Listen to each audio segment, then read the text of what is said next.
Assalamualaikum warahmatullahi wabarakatuh.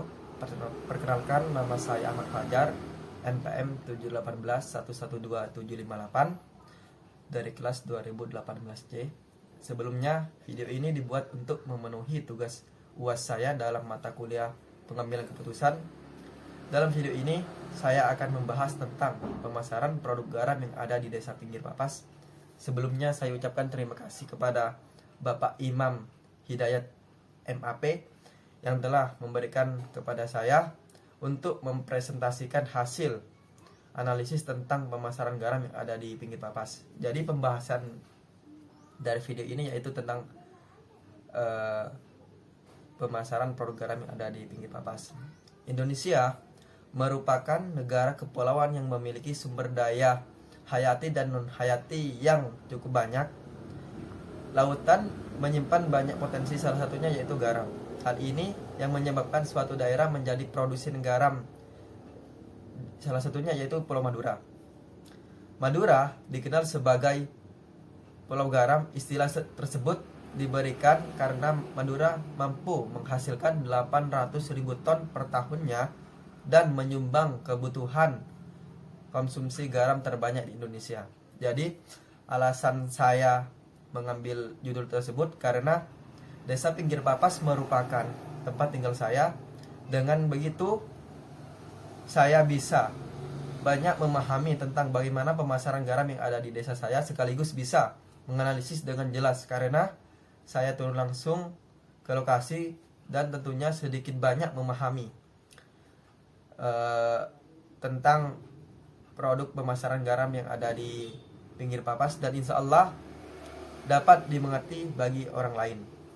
Dalam memasarkan suatu produk garam, perlu adanya pemasaran saluran yang dapat didefinisikan sebagai suatu jaringan yang berpartisipasi dalam memasarkan produk dari tangan produsen hingga ke tangan konsumen agar dapat digunakan oleh konsumen. Dalam hal ini terdapat 3 saluran pemasaran dalam memasarkan produk garam. Yang pertama yaitu dari petani ke industri, yang kedua dari petani ke pedagang besar, kemudian ke industri, dan yang ketiga dari petani pengepul, kemudian ke pedagang, dan kemudian ke industri. Petani garam di Desa Pinggir Papas melakukan kegiatan pengemasan dengan menggunakan karung, di mana karung tersebut diberikan oleh pengepul dengan konsekuensi biaya yang juga dibebankan kepada petani. Hasil dari pengemasan tersebut kemudian ditimbang sebelum dijual kepada pedagang setempat. Biasanya para petani garam melakukan penjualan garam setiap 1 atau 2 minggu sekali. Sistem penjualan yang dilakukan petani garam yaitu per ton atau sekitar 20 karung, di mana setiap tonnya hasil garam dihargai sekitar 500.000. Masalah yang sering dihadapi petani garam yang ada di Pinggir Papas adalah harga garam yang tidak stabil. Hal ini membuat para petani sering mengalami kerugian karena pekerjaan yang berat tidak sesuai dengan upah yang didapat.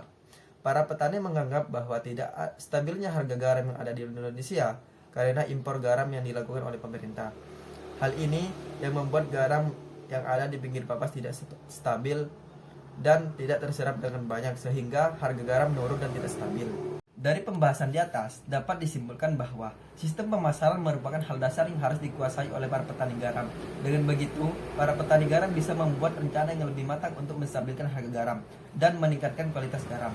Hal itu dapat membuat petani garam tidak lagi mengalami kerugian dari segi apapun.